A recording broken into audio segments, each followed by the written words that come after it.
अस्सलाम वालेकुम my dear students, उम्मीद है आप सब ठीक ठाक होंगे, बहुत खुश होंगे। आज हम डिस्कस करने जा रहे हैं हमारी हॉस्पिटल फार्मेसी का सेकंड चैप्टर जो कि है अबाउट हॉस्पिटल फार्मूलरी। ये एक बहुत इंपॉर्टेंट क्वेश्चन है क्योंकि एग्जामिनेशन पॉइंट ऑफ व्यू से ये क्वेश्चन 2 से 3 बार फार्मेसी टेक्नीशियन के एग्जाम में पूछा जा चुका है और एमसीक्यू के हवाले से भी इसमें से बहुत सारे क्वेश्चन रिपीटेडली पूछे गए हैं।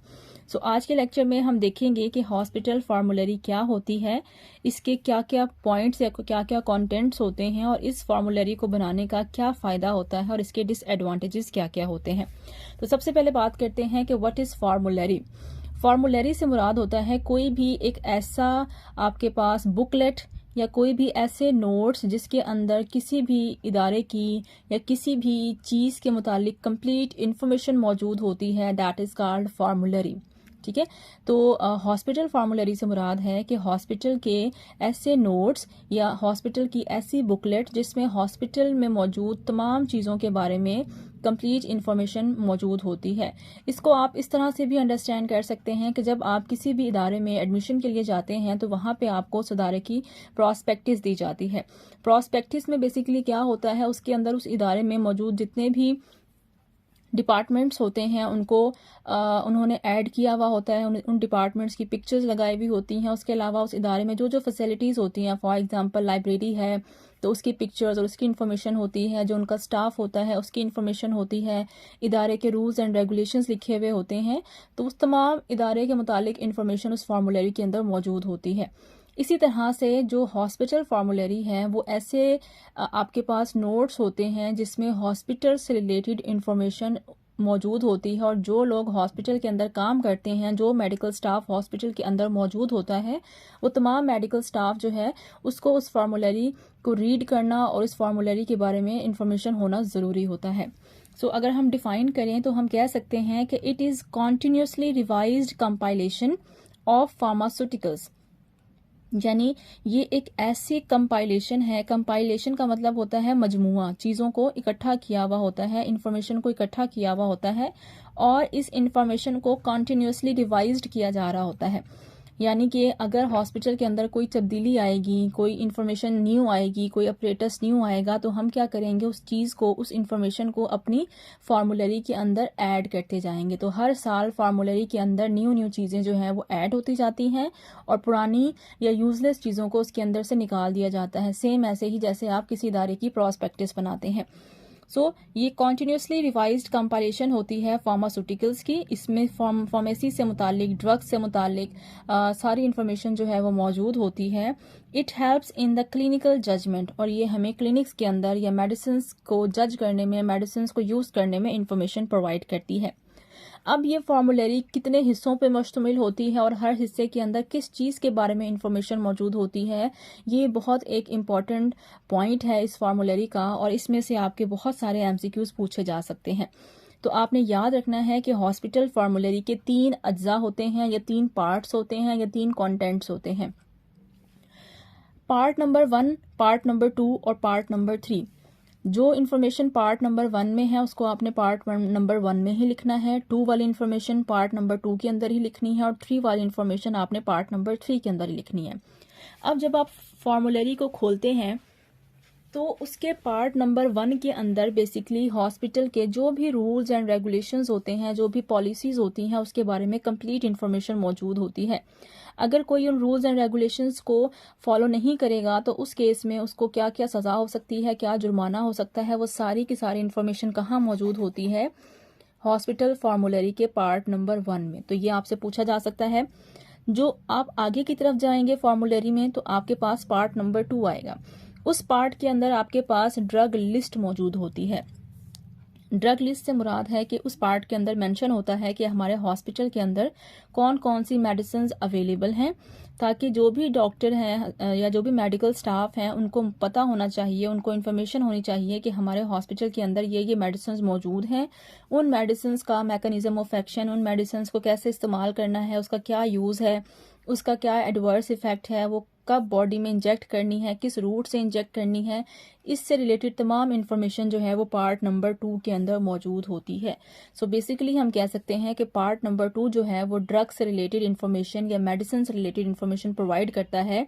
इस पार्ट के अंदर सिर्फ वही मेडिसिन मौजूद होती हैं जो कि हॉस्पिटल के अंदर इस्तेमाल की जा रही होती हैं, उसके अलावा मेडिसिन इसके अंदर मौजूद नहीं होती। तो जो भी मेडिकल स्टाफ है उसको पार्ट नंबर 2 में मौजूद ड्रग्स का पता होना चाहिए और उन ड्रग्स के मुतालिक हर किस्म की इन्फॉर्मेशन उनके पास होनी चाहिए।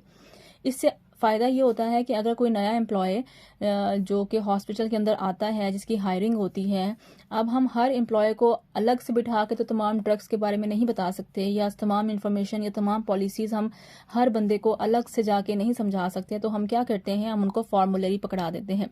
उन्होंने उस फॉर्मूलरी को रीड करना होता है। उसको खुद रीड करने से उनको खुद पता चल जाता है कि हॉस्पिटल्स के क्या रूल्स एंड रेगुलेशंस हैं, हॉस्पिटल के अंदर जो ड्रग्स यूज़ हो रही हैं वो क्या हैं, वो किस क्लास से ताल्लुक़ रखती हैं, किस तरह से इस्तेमाल करना है, उनका मैकेनिज्म ऑफ एक्शन क्या है। तो तमाम इन्फॉर्मेशन उनको एक ही बुकलेट से मिल जाती है, उनको मज़ीद इधर उधर से सर्च करने की ज़रूरत नहीं पड़ती। पार्ट नंबर 3 के अंदर आपके पास स्पेशल इन्फॉर्मेशन होती है। फॉर एग्जांपल आपने देखा होगा कि जो पेशेंट की मेडिकेशन प्रोफाइल होती है, जब आपका कोई भी पेशेंट हॉस्पिटल के अंदर एडमिट होता है तो उसके साथ एक मेडिकेशन प्रोफाइल होती है, पर्चा सा होता है जिसमें 5-6 पेज लगे हुए होते हैं और डॉक्टर उसके ऊपर आता है और मेडिसिन लिख के चला जाता है। उसे कहते हैं मेडिकेशन प्रोफाइल। उसमें आपने अक्सर देखा होगा कि शॉर्ट वर्डिंग लिखी होती है। फॉर एग्जाम्पल उन्होंने लिखा होता है दवाई के आगे कि इसको BD लेना है। BD का मतलब होता है 2 टाइम्स अ डे। या उन्होंने लिखा होता है कि इसको OD लेना है। OD का मतलब होता है 1 अ डे। या उन्होंने लिखा होता है कि इसको आपने TDS लेना है। TDS का मतलब है 3 टाइम्स अ डे। या उन्होंने लिखा होता है कि इसको IV लगाना है। IV का मतलब है इंट्रावीनस वेन के अंदर लगाना है, या IM लगाना है, इंट्रामस्कुलर लगाना है। तो इस तरह की जो शॉर्ट वर्डिंग होती है, फॉर एग्जांपल अगर पेशेंट आपके पास एडमिट है और उसको आपने लिखना है कि क्या डायग्नोस किया, तो अक्सर लिखा हुआ होता है SOB। SOB का मतलब होता है शॉर्टनेस ऑफ ब्रेथ, कि इसको सांस का मसला है। या वो लिख देते हैं CHF, कंजस्टिव हार्ट फेलियर। तो डॉक्टर्स जो हैं वो शॉर्ट टर्म्स यूज़ करते हैं। अब उन शॉर्ट टर्म्स के बारे में जितना भी मेडिकल स्टाफ होता है उसको इन्फॉर्मेशन होनी चाहिए। ये इन्फॉर्मेशन उनको कहाँ से मिलती है? ये इन्फॉर्मेशन उनको पार्ट 3 ऑफ हॉस्पिटल फार्मूलरी से मिलती है, कि जो हॉस्पिटल फार्मूलरी का पार्ट नंबर 3 होता है या कंटेंट नंबर 3 होता है। तो हॉस्पिटल फार्मूलरी के आखिर में ये तमाम इन्फॉर्मेशन लिखी होती है कि हॉस्पिटल के अंदर कौन कौन से मुखफ़फ़ या कौन कौन सी शॉर्ट टर्म्स इस्तेमाल की जाती हैं। इसलिए किसी भी पेशेंट की मेडिकेशन प्रोफाइल के ऊपर कोई भी इन्फॉर्मेशन शॉर्ट फॉर्म में लिखी हो तो वहाँ पे मौजूद अमला उसको आसानी से आइडेंटिफाई कर सकता है। उसके बाद हमारे पास आता है कि हॉस्पिटल फार्मूलरी के एडवांटेजेस क्या हैं और डिसएडवांटेजेस क्या हैं। एडवांटेजेस से मुराद है कि इस फार्मूलरी के आपको क्या क्या फ़ायदा होता है। तो इस फार्मूलरी के हमें 3 फ़ायदे होते हैं। पहला फ़ायदा है कि इसका हमें थेराप्यूटिक फ़ायदा होता है, सेकंड इकोनॉमिकल फ़ायदा होता है और तीसरा हमें एजुकेशनल फ़ायदा होता है। थेराप्यूटिक से मुराद है कि इस फार्मूलरी के अंदर, क्योंकि हमने पढ़ा है कि पार्ट नंबर 2 के अंदर सिर्फ मेडिसिन के बारे में इंफॉर्मेशन होती है, तो लिहाजा तमाम डॉक्टर्स या मेडिकल स्टाफ को जो जो ड्रग्स हॉस्पिटल के अंदर यूज़ होती हैं उनके तमाम के बारे में इंफॉर्मेशन मिल जाती है, और वो उन मेडिसिन को पेशेंट के ऊपर जब इस्तेमाल करते हैं तो पेशेंट का इलाज होता है, और उसके अंदर मोस्टली वही ड्रग्स लिखी जाती हैं जो कि अच्छी क्वालिटी की मेडिसिन होती हैं। लिहाजा एक अच्छी क्वालिटी की मेडिसिन जो है वो पेशेंट तक पहुंचाई जाती हैं। तो ये एक थेराप्यूटिक एडवांटेज होता है हॉस्पिटल फार्मूलरी का। यानी उस फार्मूलरी के अलावा कोई भी डॉक्टर या कोई भी मेडिकल स्टाफ किसी भी पेशेंट को कोई दूसरी मेडिसिन नहीं लगा सकता। फॉर एग्जाम्पल कि अगर पेट के दर्द को या बॉडी के दर्द को ठीक करने के लिए बहुत सारी जैसे कि पेन किलर्स होती हैं, जैसे कि ब्रूफिन होती है, पैरासीटामोल होती है, डाइक्लोफेनिक सोडियम होता है, डाइक्लोफेनिक पोटेशियम होता है, बट अगर हॉस्पिटल फार्मूलरी के अंदर डाइक्लोफेनिक सोडियम मौजूद है तो डॉक्टर्स या तमाम पैरामेडिकल स्टाफ जो है वो लिमिटेड है कि वो पेशेंट को डाइक्लोफेनिक सोडियम ही यूज़ करवाएगा, क्योंकि हॉस्पिटल के अंदर अवेलेबल ही वो ड्रग है।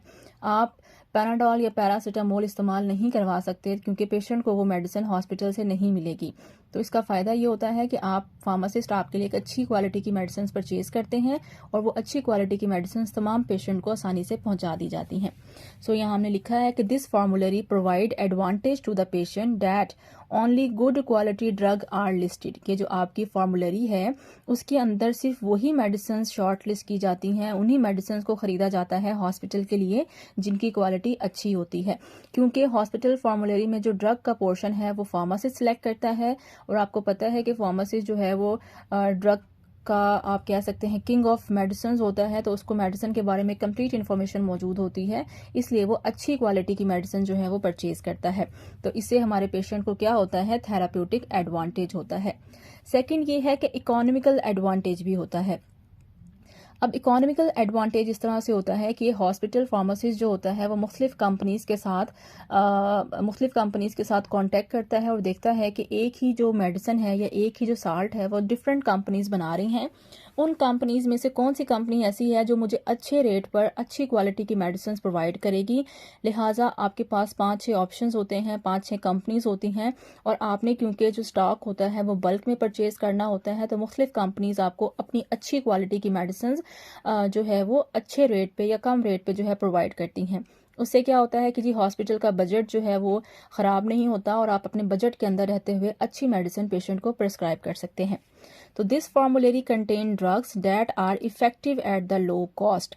तो इस फार्मूलरी को बनाने का मकसद ये होता है कि फार्मासिस्ट जो होते हैं वो अच्छी कॉस्ट पे, कम कॉस्ट पे अच्छी मेडिसिन जो है वो सिलेक्ट करते हैं और उन्हीं को फार्मूलरी के अंदर ऐड करते हैं, और वही मेडिसिन हर तरह के पेशेंट को लगाई जाती है। तीसरा जो इसका फ़ायदा है वो है एजुकेशनल एडवांटेज। अब हमने देखा जी जो कि हमारे पास जो फार्मूलरी थी उसके 3 पार्ट्स थे। एक के अंदर आपको इन्फॉर्मेशन दी जा रही थी हॉस्पिटल की पॉलिसीज से, दूसरे पार्ट के अंदर आपको इन्फॉर्मेशन दी जा रही थी ड्रग्स के हवाले से, और तीसरे पार्ट के अंदर आपको इन्फॉर्मेशन दी जा रही थी एब्रीविएशन के हवाले से। तो इससे क्या होता है, जितना भी मेडिकल स्टाफ होता है उसकी एजुकेशन के अंदर इजाफा होता है। जो जो इन्फॉर्मेशन, जो जो ड्रग के बारे में न्यू रिसर्च आती है वो सारी की सारी उस फार्मूलरी के अंदर ऐड होती है। लिहाजा आपको यहाँ वहाँ से बुक सर्च करने की ज़रूरत नहीं पड़ती, आपका टाइम बचता है और आप उसी फार्मूलरी से हर तरह के ड्रग के बारे में इंफॉर्मेशन जो है वो आप हासिल कर सकते हैं, वो तमाम मेडिसिन जो कि आप इस्तेमाल करवा रहे हैं। बट इसके साथ साथ हॉस्पिटल फार्मूलरी के कुछ डिसएडवांटेजेस भी होते हैं। वो डिसएडवांटेजेस क्या क्या हैं कि इसका सबसे बड़ा नुकसान तो ये होता है कि जो भी फार्मासिस्ट होता है वो सोल जज बन जाता है, यानी कि वो बादशाह बन जाता है। अब ये उसके ऊपर होता है कि अगर वो अच्छा है, ईमानदार है, तो वो अच्छी क्वालिटी की मेडिसिन हॉस्पिटल के अंदर परचेज करता है। बट अगर वो 2 नंबरी करना चाहे तो वो 2 नंबरी भी कर सकता है, वो गंदी मेडिसिन या लो क्वालिटी मेडिसिन परचेज कर ले, पेशेंट को नुकसान पहुंच सकता है, उनकी सेहत ख़राब हो सकती है। ठीक है, तो इसमें जो सारी की सारी जिम्मेदारी होती है वो हॉस्पिटल फार्मासिस्ट के ऊपर होती है। दूसरा इससे जो डिसएडवांटेज होता है वो डॉक्टर्स को होता है। आपने अक्सर देखा होगा कि डॉक्टर्स क्या करते हैं, डॉक्टर्स को मुख्तलिफ जो फार्मास्यूटिकल कंपनीज हैं वो अप्रोच करती हैं। वो डॉक्टर्स को उसके बदले वो कहती हैं जी आप हमारी मेडिसिन लिखें और उसके बदले हम आपको कोई भी बाहर का टूर या कोई भी फैसिलिटी प्रोवाइड करेंगे। वो उसके लिए उनको मुख्तलिफ किस्म के गिफ्ट्स देते हैं या बाहर के टूर देते हैं विद फैमिली। तो वो उससे क्या होता है कि डॉक्टर्स इस फार्मूलरी से नुकसान डॉक्टर्स को होता है, क्योंकि डॉक्टर्स जो हैं वो महदूद होते हैं कि वो अपनी मर्जी की या वो फार्मास्यूटिकल्स कंपनीज जो उनको अप्रोच करना चाहती हैं वो उनकी मेडिसिन को प्रेस्क्राइब नहीं कर सकते, क्योंकि वो दवाई हॉस्पिटल के अंदर नहीं मिलेगी। लिहाजा थोड़ा सा ये जो नुकसान है वो डॉक्टर्स को होता है कि वो डिपेंडेंट होते हैं फार्मासिस्ट के ऊपर कि वो फार्मासिस्ट की बनाई रेफ़र की हुई मेडिसिन ही सजेस्ट करेंगे। सो पहला डिसएडवांटेज ये है कि it inhibits the doctor to choose drug of his choice, कि डॉक्टर अपनी मर्जी की दवाई चूज़ नहीं कर सकता। दूसरा नुकसान ये होता है कि डॉक्टर जो है उसको फाइनेंशियल बेनिफिट नहीं मिलता फ्रॉम द ड्रग ब्रांड। ठीक है, जो जैसे मैंने आपको बताया कि मुख्तलिफ ब्रांड्स जो हैं वो डॉक्टर्स को अप्रोच करते हैं, तो इस केस में ब्रांड जो हैं वो डॉक्टर को अप्रोच नहीं कर सकते, क्योंकि उनको पता है कि डॉक्टर के पास अथॉरिटी नहीं है, वो अपनी मर्जी की मेडिसिन पेशेंट को नहीं लिख के दे सकता और वो मेडिसिन हॉस्पिटल के अंदर अवेलेबल नहीं होती। लिहाजा जो हमारे मुख्तलिफ ब्रांड्स होते हैं, ड्रग ब्रांड्स, इनको भी नुकसान होता है फाइनेंशियली और डॉक्टर को भी नुकसान होता है। फार्मासिस्ट बिकम सोल जज, फार्मासिस्ट किंग बन जाता है, यानी टोटल जो अथॉरिटी होती है वो किसके पास आ गई है, फार्मासिस्ट के पास। और समटाइम्स लोग उस अथॉरिटी का गलत इस्तेमाल भी करते हैं, लो क्वालिटी की मेडिसिन भी परचेज कर लेते हैं। फार्मासिस्ट में परचेज लो क्वालिटी ड्रग, तो अब फार्मासिस्ट अगर ईमानदार नहीं है तो वो क्या कर सकता है, वो लो क्वालिटी की ड्रग भी परचेज कर सकता है, जिससे पेशेंट की लाइफ जो है वो खतरे में जा सकती है। तो यहाँ पे आपका हॉस्पिटल फॉर्मूलरी का टॉपिक होता है जी ख़त्म। आई होप आपको लेक्चर समझ आ गया होगा। इससे रिलेटेड कोई भी इशू है तो आप मुझसे कमेंट सेक्शन में जाके पूछ सकते हैं। अगर आपको लेक्चर पसंद आया है तो please like this video, share this video and subscribe my channel. Thank you so much. अल्लाह हाफिज़।